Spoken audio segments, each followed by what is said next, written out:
everybody. I'm Liz. I'd like to say that this story reads a bit differently since last week they found a new spot and I'm awaiting another biopsy.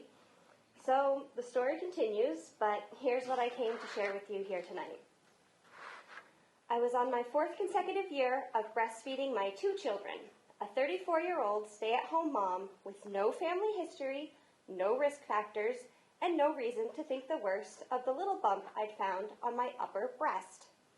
A few years prior, when I had recently given birth to my first child, I had learned breast lumps are taken very seriously by doctors' offices when they insisted I come right in to get one looked at and subsequently biopsied. I don't remember being scared then.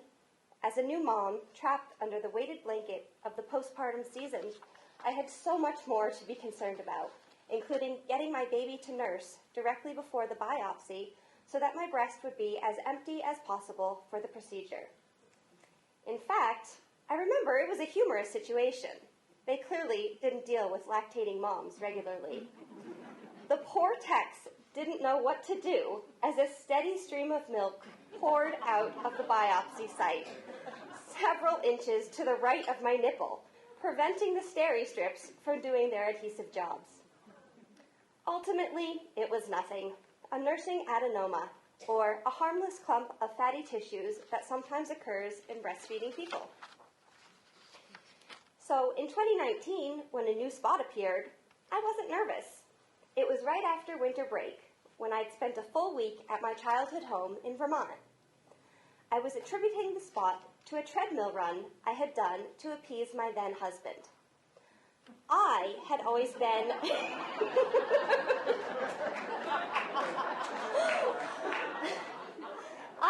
been an all-seasons outdoor runner and user of fitness trackers, but he had only recently become smitten with running when he'd gotten his first Fitbit. With 2 children and the abrupt transitions I faced because it, quote, didn't make financial sense for me to keep working, motherhood had taken a toll on my already fragile mental health. In the spirit of trying to connect and taking advantage of my parents as free childcare, I agreed to go to the gym and run on a treadmill with him. Our workout styles were nothing alike, and we finished with some sprints. I do not sprint. When I started noticing this breast lump, which happened to be about where my Fitbit was attached to my bra, I assumed the vigorous sprinting had thumped the tracker against my chest, activating some sort of cellular gathering. Remembering how seriously the doctor's office had taken my last lump, I scheduled an appointment, just as soon as vacation was over. I knew what to expect this time, from the positioning of my arms on the ultrasound table to the startled response I cannot quell, despite knowing the biopsy will occur with approximately the same loud thunk as an ear-piercing gun. It was an unremarkable procedure, and I was back to working out my way a few days later, in the gymnasium attached to my oldest daughter's preschool, with some free weights I had removed from the actual gym because my youngest daughter refused to stay in the free childcare area. We would drop my oldest at school, run some errands, or hit up a story time play group, then squeeze in this kind of homemade workout where my youngest child could run around freely, asking me adorably 2-year-old questions like, "Why little weights, Mama?" That's exactly where I was when I received my cancer diagnosis, although it would be several movie-like, slow-motion minutes later before I understood that's what it was. My PCP called me and said that the biopsy results came back, and while there was, indeed, another nursing adenoma in that spot, she was sorry to have to say the results also showed a malignant spot, and told me whatever the next steps might have been. I immediately messaged my mom board group chat, a handful of other stay-at-home moms who are often my only lifeline to the outside world. I called my own mom and tried to relay the results, but at the time, I didn't know the word malignant and could only say that the results weren't nothing, and the doctor used a word that started with M. I asked Mom Board to Google, because we have an often broken pact to never Google for ourselves. 2 friends came back with definitions using the word invasive. And finally, the RN in the group said, "Malignant means cancer, Liz. She's referring you to a cancer doctor." Ever since that day in the gym, I felt like I'm one step behind, a beleaguered detective tracking a clever criminal. The biopsy showed that next to the adenoma was a tiny spot of DCIS, ductal carcinoma in situ, really the best type of breast cancer you can hope for because it's not invasive and you can cut it out and then fry the area with some radiation.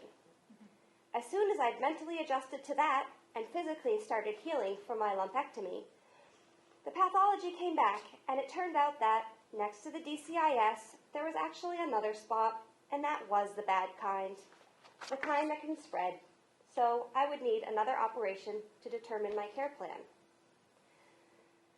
I shared my experiences openly on social media, describing my spots as a Russian nesting doll of cancers, drawing a rudimentary boob metaphor of my breast cancer with the adenoma as the breast, the not-so-bad cancer as the areola, and the bad kind of cancer as just the tip of the nipple.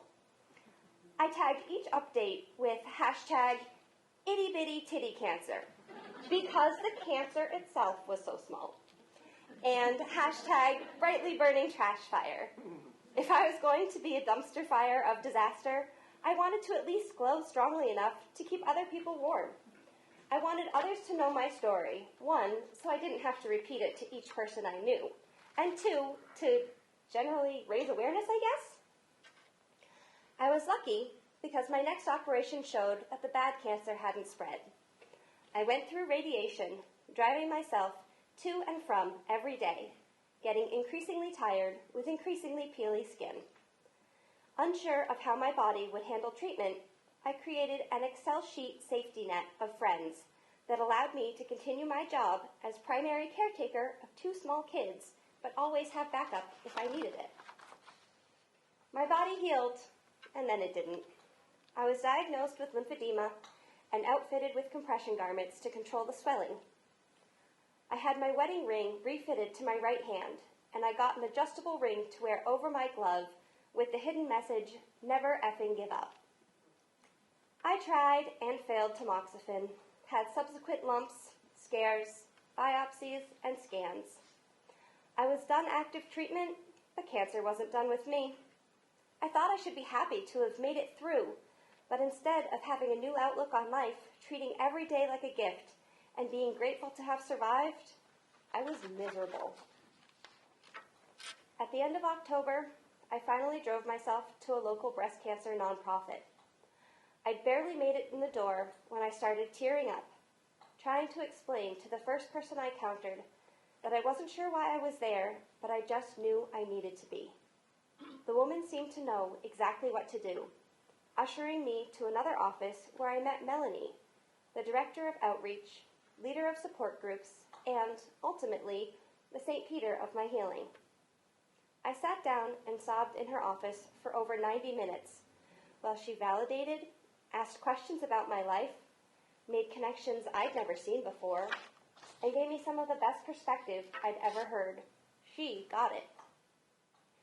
She wasn't selling magic potions, but she did point out that there's more than one way to work towards the same scientific goal, and that giving up on one path doesn't have to mean giving up on trying to live.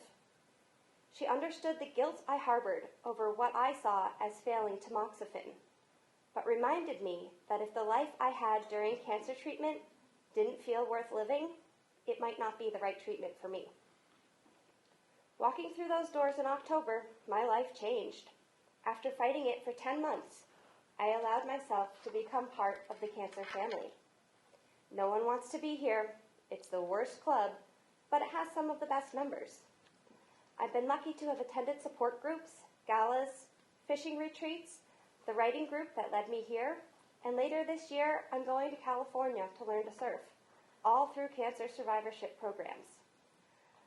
I've become an unofficial young breast cancer survivor doula, having now brought 5 other young women into a space where it's safe to ask questions, tell stories, and be scared and brave and hopeful and proud together.